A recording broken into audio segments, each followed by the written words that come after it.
Thank you for joining us for another episode of BSTV. On today's episode, we're going to have a discussion about the controversy of flying the Confederate flag in South Carolina. All right. There should never have even been any controversy from my way of looking at it. I think it's ridiculous that it was even allowed to be flown so long. And, it's certainly people who've had relatives or great-great-grandparents or whatever that might have fought in that war. But The Civil War. The Civil War. But frankly, they were on the wrong side. And it's just not something that you publicize and, with such bad feelings and ill will associated with that symbol. Because the South wanted to keep slavery going, right? And the North wanted Right, to and the North, abolish of course, wanted slavery. to abolish slavery.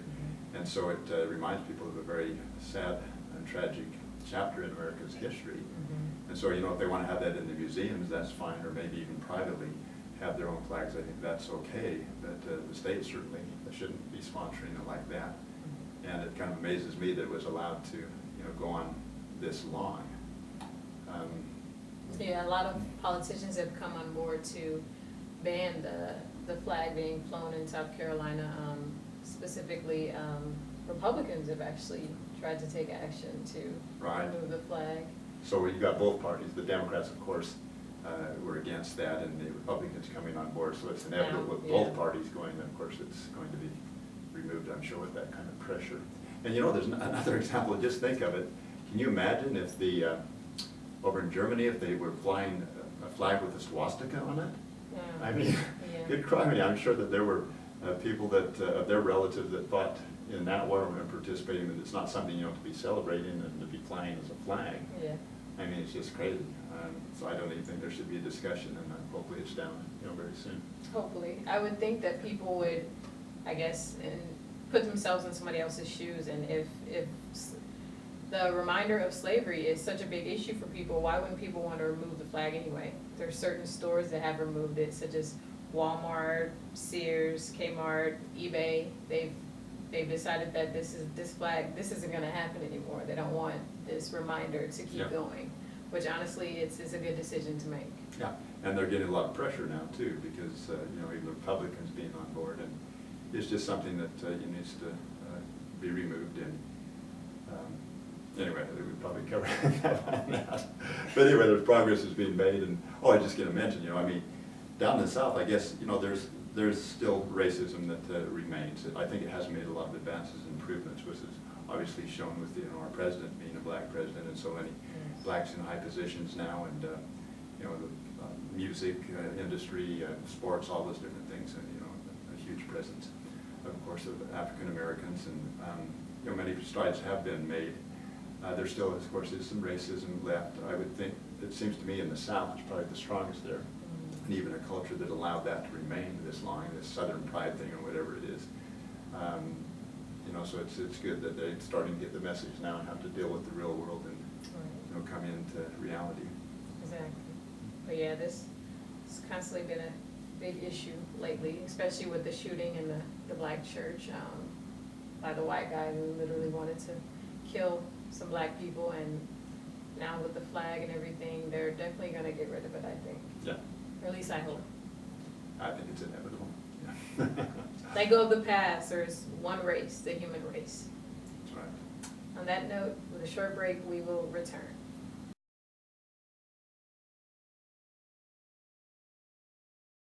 I felt I was more than prepared for the ultimate catch, but nothing could prepare me for him.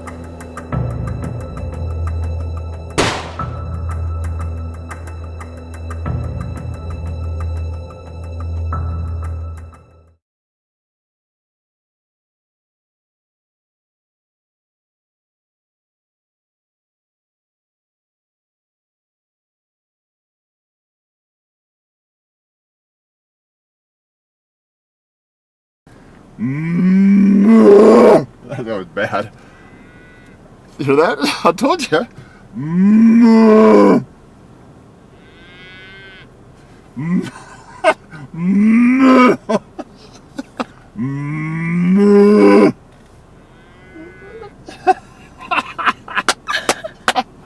Yes, thank you very much. Damn good, huh?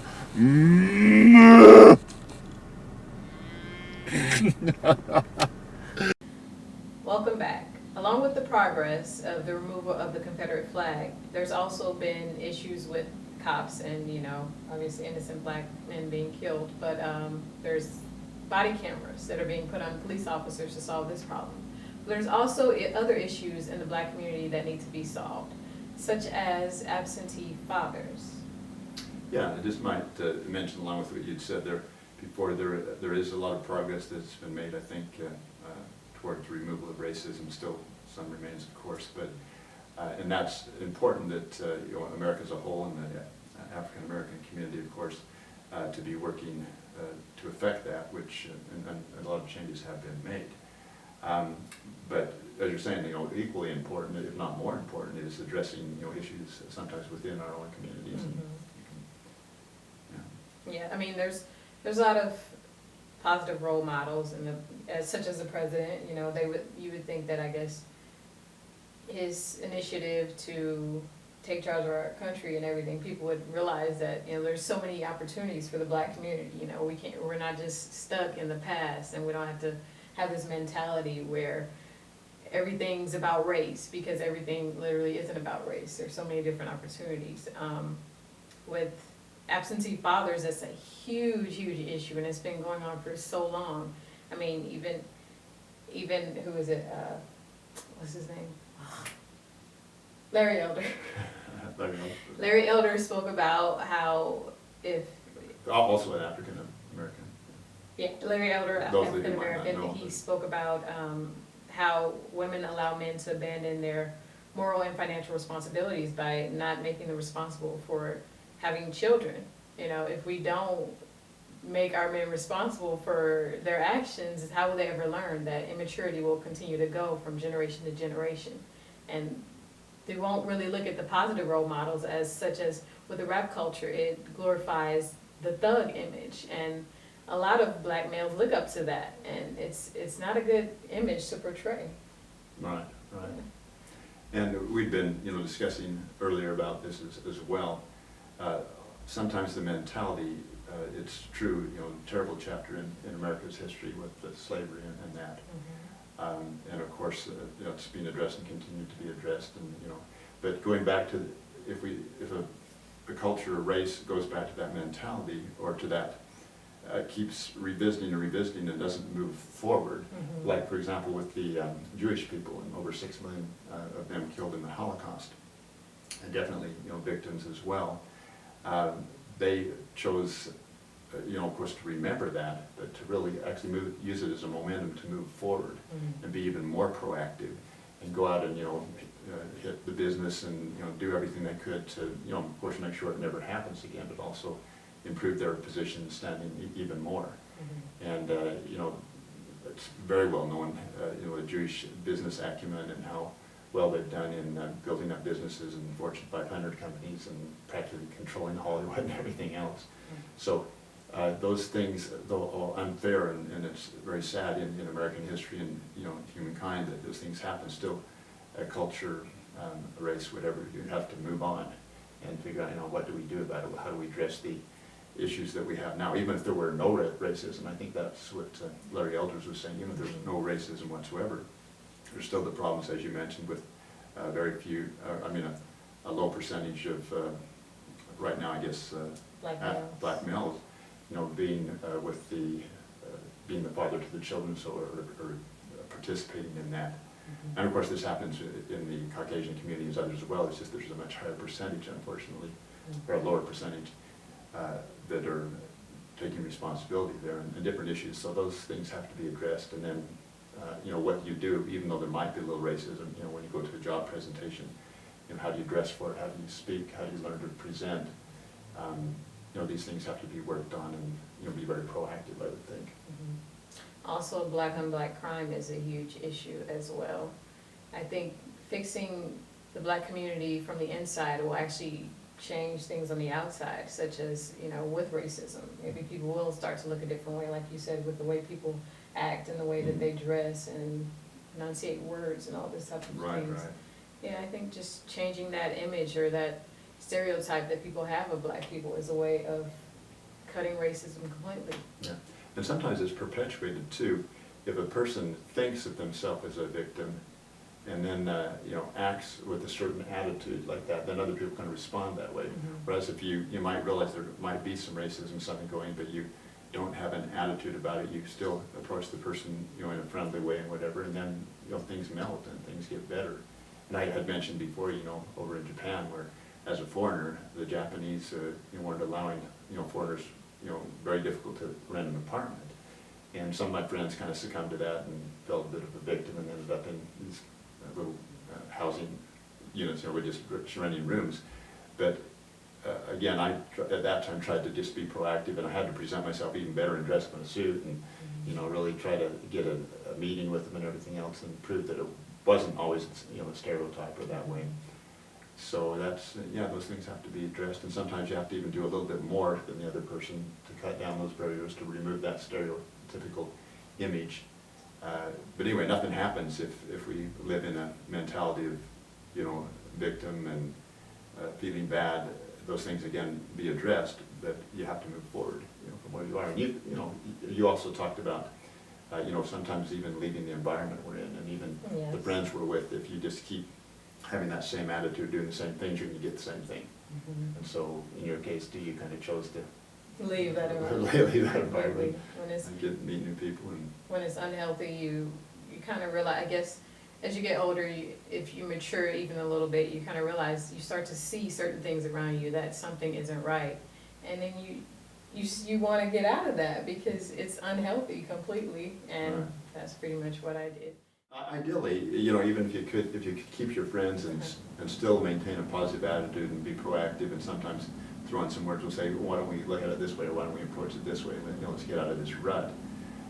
It's possible, you could have a positive influence on them, and you could continue doing that. It is quite difficult, and sometimes these things are so deeply ingrained in the group you're hanging with or whatever, it's going in a bad direction. You sometimes just do have to leave it though. Yeah. Either get new friends, sometimes even have to leave the area that you're living in. People also have a fear though of, I guess, going out to the world and meeting new people and maybe feeling like they can't really mix with those people. Yeah, and there's a lot of fears. There's always fears of the unknown. Mm-hmm. But you keep doing the same thing, you keep getting the same thing. And so the person at some point has to, finally have enough of it, I guess, or get to a point where even though there's some fear of doing that, it's more painful staying the way they are than it is to, venture out and do something new and be more proactive. Sure. So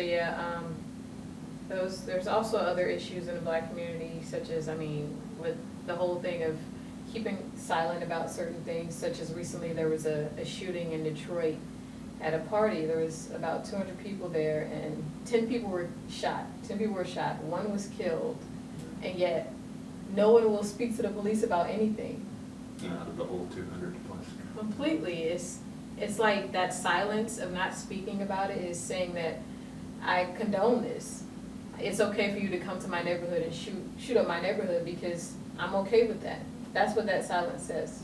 Yeah, and it'll continue happening, and they know they can get away with it because nobody will talk. And there's also this thing about being a snitch and whatever, and that's been highly overemphasized. It's not being a snitch to try to better your community and to have people become responsible that might be murderers and everything else, and that takes courage. And a lot of this is fear, of course, of having a reprisal. I understand that, you have fear that they're going to come back and get you and this type of thing, but if people don't rise up and do something, it's just going to keep going on. And this isn't just among the African American community. That happened to be, I guess, that makeup there, but I remember there's been a lot of cases where people seen something going on and they're just afraid. Back in New York there was a famous example where literally a lady was being beaten and raped and everything, and people looking out from their apartment windows and nobody did anything about it, and just really apathetic, sad, crazy. But you have to have some courage to get together, see if everybody there, or even the majority of those 200 people, were willing to talk with the police. They can't, then they would know they've got a problem. It wouldn't, even the gangs and whatever. They can't point out each person and try to go after them. It's hard. understandably, it is hard, but yeah, for no one to come forth, and it's, you know, the problem just will never be solved. So hopefully we can make a lot of changes in our community. I would hope so. Yeah, hopefully things keep going in a positive direction. Absolutely. Let's show the world we're better than what they think we are.